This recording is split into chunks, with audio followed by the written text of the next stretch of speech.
이사야는 이렇게 예언을 했습니다. 주 여호와의 영이 내게 내리셨으니 이는 여호와께서 내게 기름을 부으사 가난한 자에게 아름다운 소식을 전하게 하려 하심이라. 나를 보내사 마음이 상한 자를 고치며 포로된 자에게 자유를, 갇힌 자에게 노임을 선포하며. 이게 이사야서 61장 1절 말씀입니다. 정의, 주님의 정의가 실현되는 세상, 이렇게 말씀하고 있죠. 근데 조용히 넘어가기를 바라는 사람들도 있습니다. 우리가 말하는 소위 기득권층이라고 부르는 사람들. 그들은 세상이 변하고 바뀌는 것을 갖다가 아주 싫어합니다. 지금이 좋다고 하는 거예요. 그들은 자기의 것을 갖다가 잃기를 싫어하기 때문이죠. 지도층은 온갖 부패로 썩어가고 일반 공무원들까지도 거짓과 사기꾼, 도둑들로 가득한데, 그래서 나라가 망조로 만들어가고 있는데도 이 기득권층은 자기에게 손해가 날까 하여서 바뀌고 변하는 것을 아주 싫어한다는 것이죠. 우리나라 조선말은 완전히 썩어버린 그러한 세상이었어요. 오랜 당파 싸움으로 왕이 힘을 갖다가 쓰지 못하는 나라가 되고, 조정은 재구실을 못하는 허울만 있는 나라, 그런 나라가 되고 말았어요. 관리들은 탐관오리가 되어서 백성들을 갖다가 다 수탈해 먹습니다. 온갖 편법으로 고요를 짜냈어요.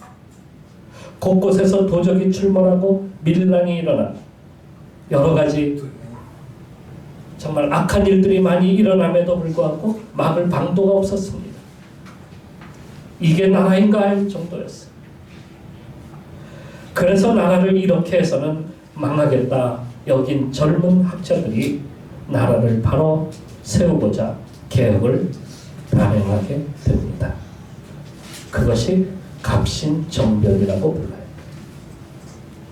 김옥균을 중심으로 하는 젊은이들은 일본처럼 서구화를 갖다가 우리가 해야 된다 하고 14개 조항의 개혁을 갖다가 만들고자 했지만 개혁은 3일 만에 끝나고 말았습니다. 그 이유는 간단합니다. 기득권 세력이 워낙 강했기 때문이에요. 당시에 나라를 붙잡고 있던 세력은 민씨 일파들이었어요. 그들은 권력을 갖다가 빼앗기기 싫어했고 나라가 새롭게 되는 것을 원치 않았습니다. 새롭게 되는 순간 자기들의 모든 것을 다 잃어버리는 거예요. 다 내려놓아야 되는 거예요. 그래서 이들은, 이 민씨 일파들은 중국 청나라 군대를 갖다가 불러들이게 됩니다. 그래서 총칼로 개혁파들을 제압을 해버리고 말았어요. 백성들의 꿈은 산산이 부서지고 말았습니다. 헤롯은 동방박사들이 와서 새로운 왕이 어디 있느냐라고 물을 때에 어떤 생각을 가졌을까요? 이 소식이 헤롯궁에 알려졌을 때에 소동이 일어났습니다. 지금 이 나라의 주인이 헤롯 자신인데 주인을 바꾸겠다는 것이 아니겠습니까? 레짐 체인지, 정권 교체, 그게 된다는 거예요. 헤롯은 분명히 이렇게 알아들었을 겁니다. 사실 그는 유대인이 아니었어요. 유대인이 아닌 자가 유대인 행세를 갖다가 하면서 그것도 왕이 되어서 나라의 주인 노릇을 하고 있었으니 얼마나 그가 이 소식을 들었을 때에 놀랐을까요? 그는 본래 이두메 사람이었어요. 그러니까 그의 조상은 아랍인데 그는 왕권에 대한 말이 나올 때마다 흥분하고 분노할 수밖에 없는 것이 그 이유입니다. 그는 나이가 들면서 자기의 아들들을 갖다가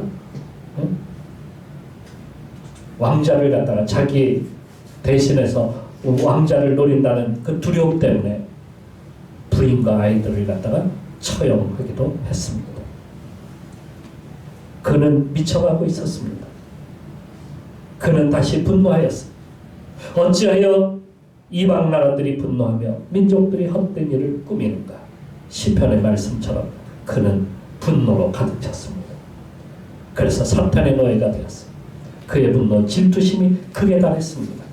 반대하는 세력들은 다 없애버렸던 겁니다. 드디어 그는 일을 내고 말았어요. 박사들을 조용히 불러서 가서 찾은 그 아기 예수를 찾으면 경배하고 자신도 경배하도록 알려달라 하면서 그들을 보냅니다. 하지만 그곳이 베들레헴이라는 것을 알았을까요? 몰랐을까요? 그는 그 동방박사들이 왔을 때에 이미 유대 대제사장과 서기관들을 불러들여서 아기 예수가 어디에서 날 것이냐 찾아보라 했을 때에 그들이 성경을 막 찾았어요.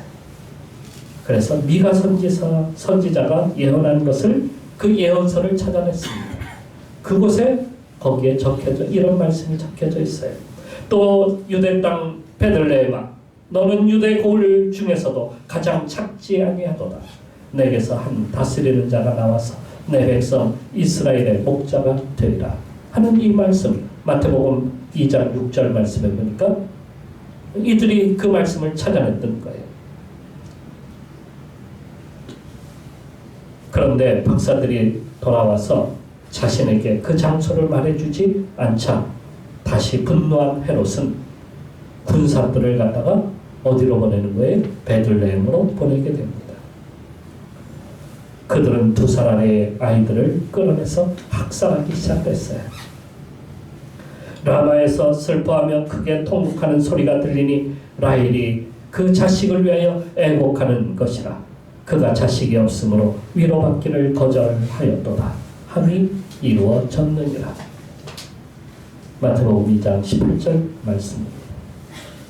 그는 자신의 자리를 위해서 아이들까지 학살하는 끔찍한 살인을 저지릅니다. 그는 하나님도 보이지 않습니다. 얼마나 교만한 모습인지 모릅니다. 사실 이스라엘과 유대가 멸망하여서 포로로 끌려가게 된 것은 다 사실은 왕들 때문이었어요. 하나님을 그들이 바라보지 않냐고 교만히 행했어요. 내 위에 하나님이 계신다라고 하는 것을 그들이 알아야 되는데 그들은 내 위에 아무도 없다. 내가 이 나라의 주인이다. 이렇게 생각한 거예요. 내가 주인이다라고 생각한 거예요. 그러니 얼마나 교만했겠어요. 자기에게 반대하는 자들, 자기에게 대항하는 자들은 다 없애버리라고 그렇게 명령을 할 수밖에 없었던 겁니다. 그래서 멸망으로 갈 수밖에 없었던 거예요. 그들의 교만 때문에. 특히 북이스라엘도 남유다도 나라가 멸망한 것은 왕들의 교만 때문이었어요. 이들은 하나님을 의지하거나 믿지 않았습니다. 하나님을 나의 왕으로 모시지 않았어요. 다윗처럼. 다윗은 하나님을 나의 왕이라 이렇게 외쳤지만 왕들은 그렇게 외치지 않았어요. 믿지 않았어요. 하나님을 믿지 아니하고 다른 신을 믿기도 하고 우상을 갖다가 나라에 들여 가져 들어왔어요. 그러니까 자신이 나라의 주인이 되어서 마음대로 하겠다는 거예요. 이들은 나라가 하나님을 믿는 믿음의 나라가 되는 것을 원치 않는 자들이다. 그런 것입니다. 하나님을 그 땅에서 몰아내고자 했습니다. 그래야 자신이 주인 노릇할 수 있으니까. 더욱 교만해서 악행을 행하다가 그래서 나라가 다 멸망으로 갈 수밖에 없었던 겁니다. 우리는 이 말씀을 이것을 교훈 삼아야 된다는 거예요. 헤롯은 세상 나라의 왕들처럼 평생 권력을 누리고 싶어 했습니다. 그래서 반대파들을 갖다가 숙청하고 죽이고 아이들까지 희생시켰습니다. 이런 탐욕이 모든 인간에게 다 있어요. 그래서 싸움은 끝이 없고 전쟁의 소문은 계속해서 더해가고 있습니다. 오늘도 사람들은 자신의 자리에서 밀려날까봐, 직장에서 쫓겨날까봐, 1등 자리에서 내려올까봐 항상 두려워하면서 경쟁에서 살아남기 위해서 어떻게 하든지 남을 누르고 내가 올라서려고 그렇게 애쓰고 있지 않습니까? 내 위에 하나님이 계시고 하나님이 나를 바라보고 계신다는 것을 우리는 깨닫지도 못하고 내 자리를 지키기 위해서 하나님도 아무도 내 앞에 없다는 식으로 살아가고 있습니다. 피 터지게 싸우고 있습니다. 그게 바로 오늘의 세상입니다. 여기에 또 한 무리가 있습니다. 그들은 바로 종교 지도자들입니다. 대제사장과 서기관들이 여기에 나오죠. 이 두 그룹은 종교 세력화가 되어서 서로 싸우고 있었던 그 유대 땅 예루살렘에서 아주 유명한 그러한 종교 지도자들입니다. 대제사장은 사두개인입니다. 서기관은 바리새인들입니다. 사두개인들은 예루살렘의 귀족들이 그들은 높은 자리를 다 차지하고 있었어요. 바리새인들은 자신들만이 바른 신앙생활을 한다면서 특별히 구별된 자들이라고 그렇게 여기고 살았던 사람들. 하지만 예수님이 오셔서 이런 자들과 싸우셨어요. 엉터리 신앙을 가지고 사람들에게 현혹시키고 잘못된 길로 나가도록 만들기 때문이죠. 사두개인들은 세속화되었어요. 그들의 신앙은 너무도 세속화되었어요. 그래서 영적으로 영의 것을 믿지 않았어요. 내세도 믿지 않았어요. 바리새인들은 겉으로만 경건한 척하는 외식주의자들이었습니다. 이들은 하나님 나라의 방해꾼들이었어요. 사두개인들은 계속해서 예수님께 와서 세금을 내지 않았느냐, 부활이 있느냐 없느냐 이런 거 가지고 싸웠어요. 바리새인들은 예수님이 외식을 한다, 예수님이 더러운 손으로 음식을 먹는다, 신앙이 잘못되었다 하는 그런 이야기들을 너무 많이 하고 있었습니다. 예수님의 일에 방해하는 자들이었어요. 이들은 메시아가 필요 없는 자들이었어요. 메시아가 오면 자기들의 신앙을 갖다가 판단받아야 하기 때문이죠. 그러니 예수님을 미워할 수밖에 없었습니다. 특히 그들은 자기들의 의에 빠진 자들이었어요. 자기들이 제일 의롭고 자기들만이 제일 신앙이 또 제일 큰 자들이다 이렇게 믿습니다. 그래서 더욱 남을 판단하고 정죄합니다. 그들은 세리와 창기를 미워했어요. 그들을 죄인이라 부르고 부정하게 여겼어요.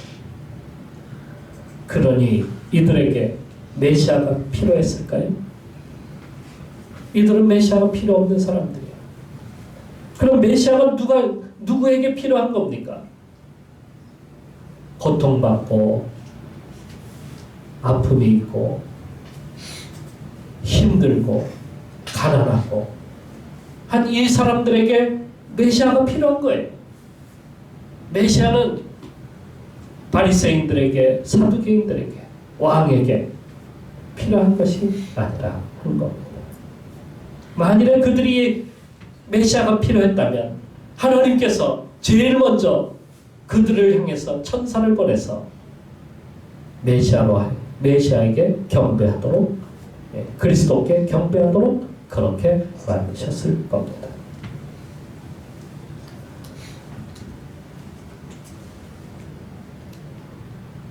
그 사람들이 누굽니까? 메시아가 천사들이 와서 제일 먼저 알려준 사람들은 누구예요?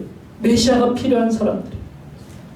들에서 양을 키우는 그러한 사람들. 주님께서 그들을 찾아가셔서 말씀하셨어요. 동방 박사들에게도 임했어요. 마태복음 2장 12절에 그들은 꿈에 헤롯에게로 돌아가지 말라 지시함을 받아 다른 길로 포국에 돌아가. 그들은 천사의 인도를 받았습니다. 하지만 대제사장과 서기관들에게는 어떤 움직임도 없었습니다. 그래도 간절히 메시아를 기다렸다면 미가서의 예언대로 베들레헴으로 달려갔을 겁니다. 베들레헴으로 달려가서 그분을 경배했을 것 아닙니까? 그런데 성경에 어디에도 바리새인들, 대제사장이나 혹은 서기관들이나 어떤 누구도 아기 예수께 와서 경배하였다, 이런 성경 말씀을 본 적이 있습니까? 어느 누구도 아기 예수를 믿지 않았던 겁니다. 오늘날 예수님이 다시 오신다고 한다면 제일 먼저 반대할 사람들이 누구일까요? 만일에 종교 지도자들이 예수님이 지금 오신다 그러면은 주여 오시옵소서라고 그렇게 맞이했을까요?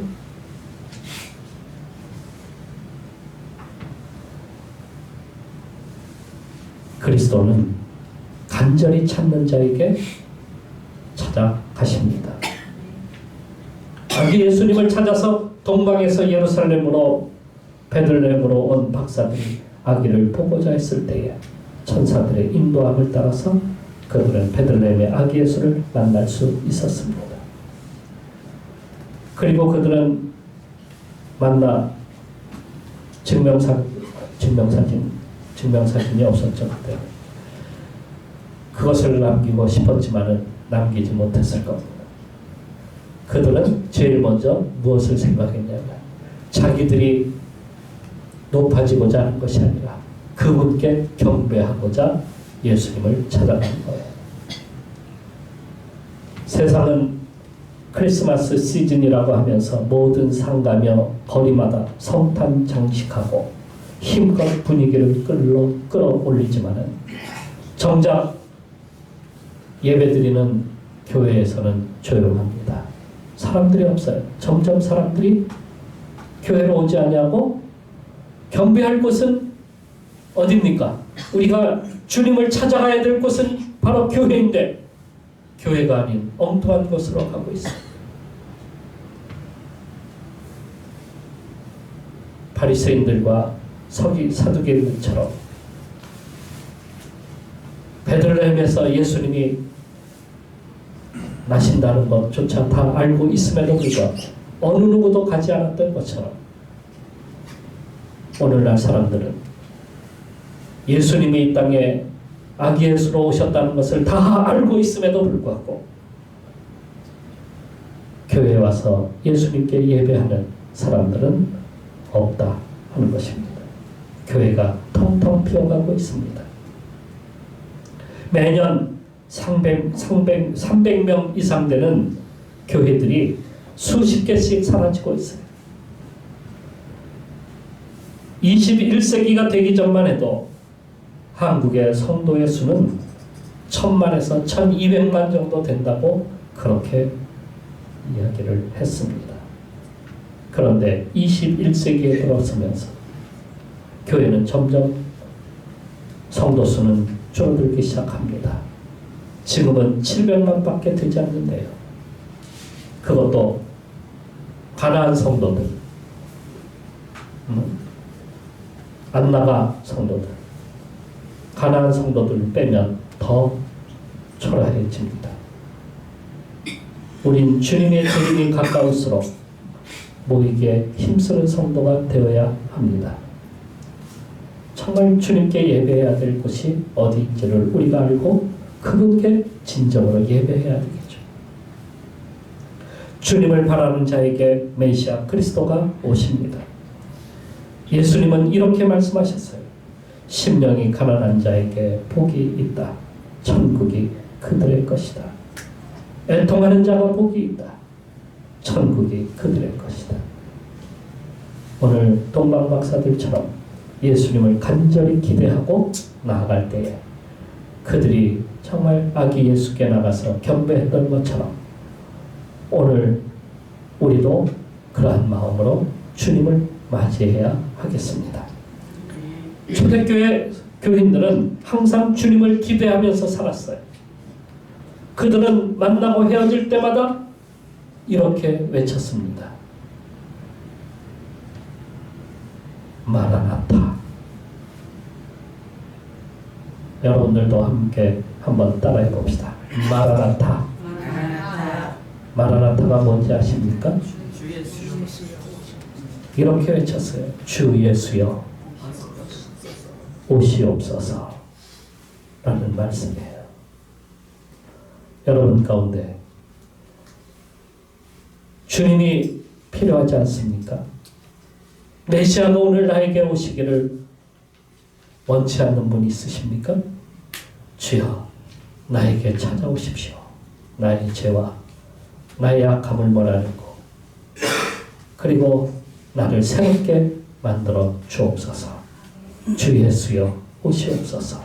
오늘도 우리도 그렇게 외치며 주님을 만나고 가는 성도가 되시기를 축원합니다. 기도하겠습니다.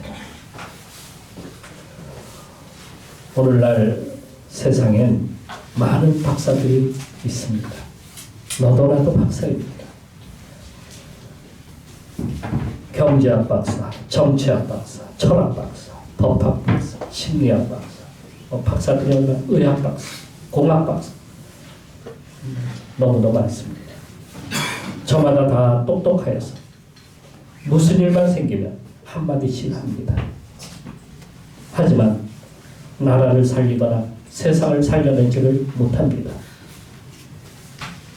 세상엔 박사들이 많다고 구원받는 게 아닙니다. 하나님은 미련한 것을 택하여 지혜롭다고 하는 자를 그 지혜를 파하십니다. 그것이 십자가입니다. 예수님 앞에 나갈 때 비로소 구원받고 우리의 삶이 완성이 됩니다.